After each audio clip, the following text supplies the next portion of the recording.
Welcome back to A People's Guide to Publishing. I'm Joe Beal, the founder and CEO of Microcosm Publishing and Distribution.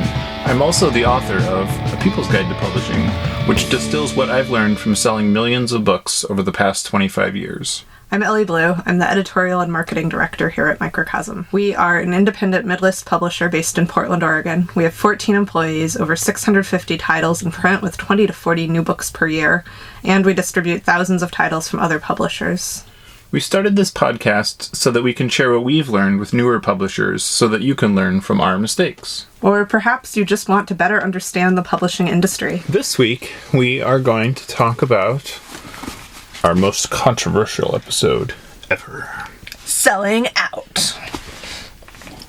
We all have probably done it at some point, whether we know it or not. No. Have you ever wanted to give away your values and compromise for money? I mean, that's what we all go into publishing for, right? A bunch of sharks. Right. Full, yes. Publishing is full of great capitalists.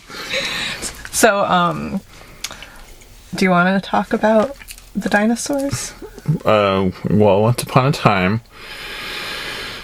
there were dinosaurs roaming the earth, and that turned into gasoline to drive people to Tower Records locations across the United States throughout suburban America. And Tower Records was a host of strange anomalies, like Doug Biggert, who, the man who placed his orders by bouncing on a trampoline and talking on the telephone with his publishers, who supplied the printed matter racks at Tower. And Doug, when he found that he could not get the most subversive and obscure British books and magazines about graffiti and train hopping and such, he went into agreements to publish those things in the United States, since he had this massive distribution network through Tower. And that is how, oddly, Tower Records came to publish a lot of the weirdest subversive media in the US at the time, in the late 90s. And despite all of this, as a young, conflicted Gen X person, I really was torn when I received the inquiry from Tower Records that they wanted to sell our publications. And why were you torn? What was your dilemma? Because, it felt kind of soulless. And on one hand, it's like the credo of what we do is secret is its power, that you feel like you're part of, your money is only going to good places, and, you don't want to feed the corporate hegemony and all that. And, you also want to feel like you're part of a cool network of people that you only share mind with, and I think that is a lot of it, where there's an assumed set of core common values. And, Doug was definitely part of that, but not everybody, Tower Records is not, was not, I suppose. So what did you do when they approached you? I wrung my hands together extensively, and then eventually I did end up selling them a good amount of books, thousands of books, I want to say. And they were very good. They paid, the stuff worked out, there was minimal returns. It was pretty clean, really. And, part of it too, though, is I grew up in the punk rock subculture, where you have to explain every time you breathe or go to the bathroom and why you did that, and what meaning that might have, and what the greater global implications of that might be.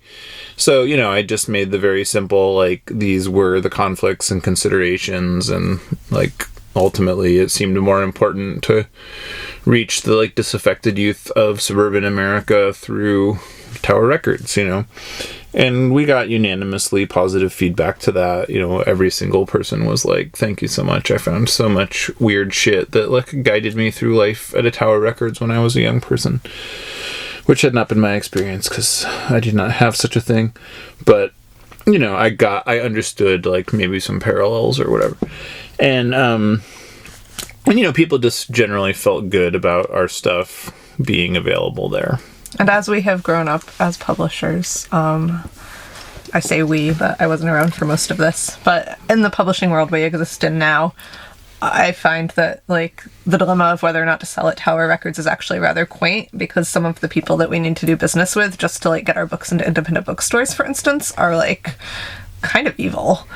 And it's a different sort of problem, you definitely deal with people that are all business, much more so, and you definitely, the considerations are things more along the lines of, is the ownership trying to channel infinite or, like, now merely theoretical amounts of money into their own pockets while paying their workers an unfairly small amount of money? Most of them are. Yeah, and that's, because there's just not a lot of money in publishing, and if that is, like, what your motivation is at the end of the day, then that's going to be the problem you have. So we'll sell to almost anyone, to be honest, but we have drawn a line.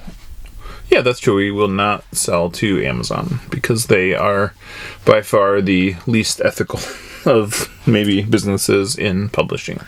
But we are here to tell you today the story of a line we did not draw.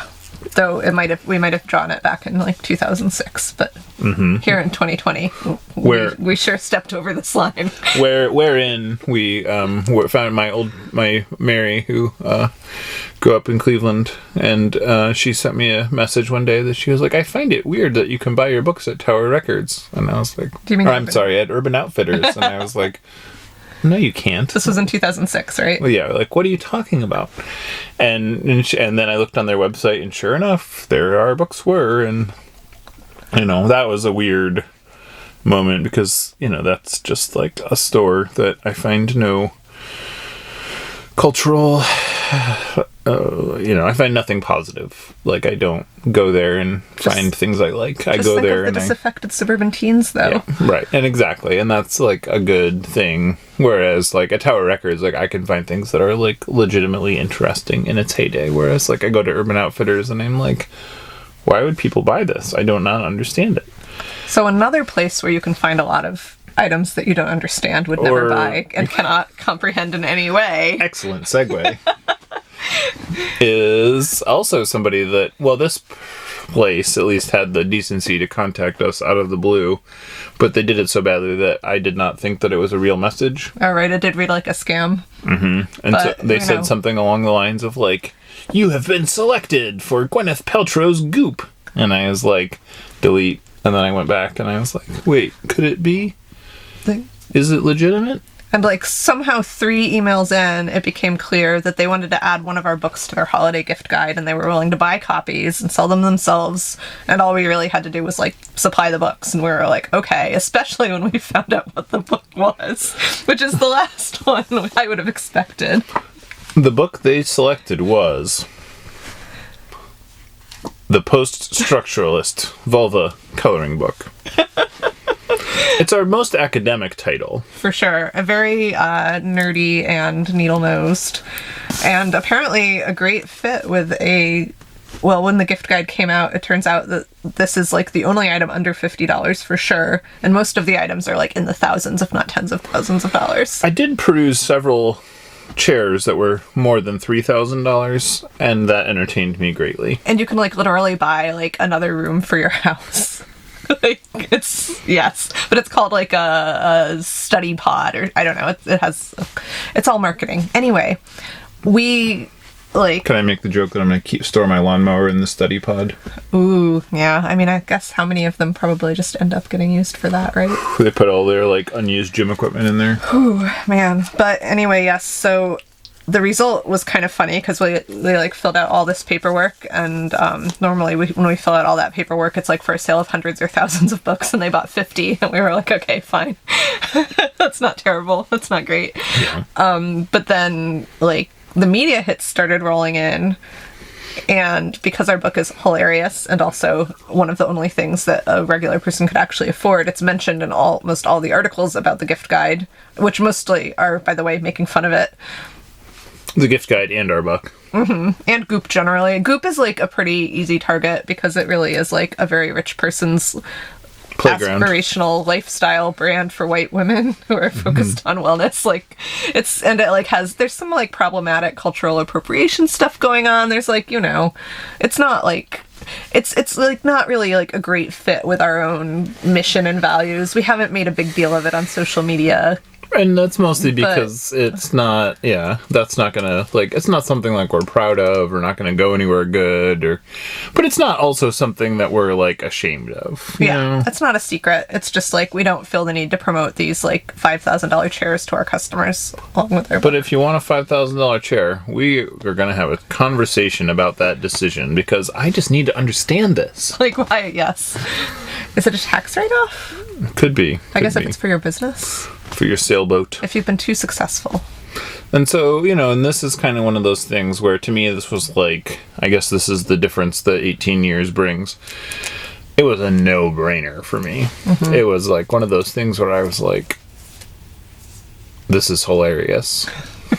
Like, we get to be listed in this catalog that was made fun of on Parks and Recreation that is like such a cultural touchstone that, it's like, you're supposed to hate it, Mm-hmm. and it's not like, I feel like it does 1% of the damage that Amazon does to our society, so it's like, on the other hand, your publishing is forever. If there's one thing you learn from this episode beyond how to sell out, it's that when you sell a book in publishing, you are displacing one other book from the shelf. That's literally the economics of it. It doesn't work any other way. The Amazon's infinite shelf thing is a lie, obviously, because even they are curating selections. But so, you presumably you have values, and presumably your values are held high in your own esteem and or value system. And presumably your books reflect them. Let us hope. And so when you put your book somewhere, you are displacing another book. When you put your book on Goop, you are displacing the, like, how to have ageless skin and beautiful body with, despite all ravages of time, and which is very much a book that does very much exist and has been published hundreds and thousands of times over.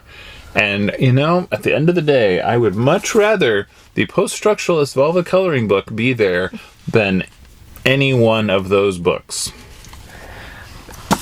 I feel like there are ways we could sell out, but most of them have to do with like publishing something that we would make a lot of money, but that would be against our values, rather than like you can't really I feel like the big lesson here is you can't really control who buys your books at all, especially once you start working with a distributor. Yeah. But you can control what you publish and just hope that represents you so well in the world that it can have the impact that you envision, no matter how it's distributed. Thanks for joining us once again. Please send your questions to podcast@microcosmpublishing.com so we can answer them on future episodes. And please give us 5 stars on iTunes and everywhere else that podcasts are reviewed. You can find us on the internet at microcosm.pub. On Twitter at Microcosm. On Facebook at Microcosm Publishing. On Instagram at Microcosm_pub. And here in Portland, Oregon on North Williams Avenue. Thank you so much. Have a wonderful week.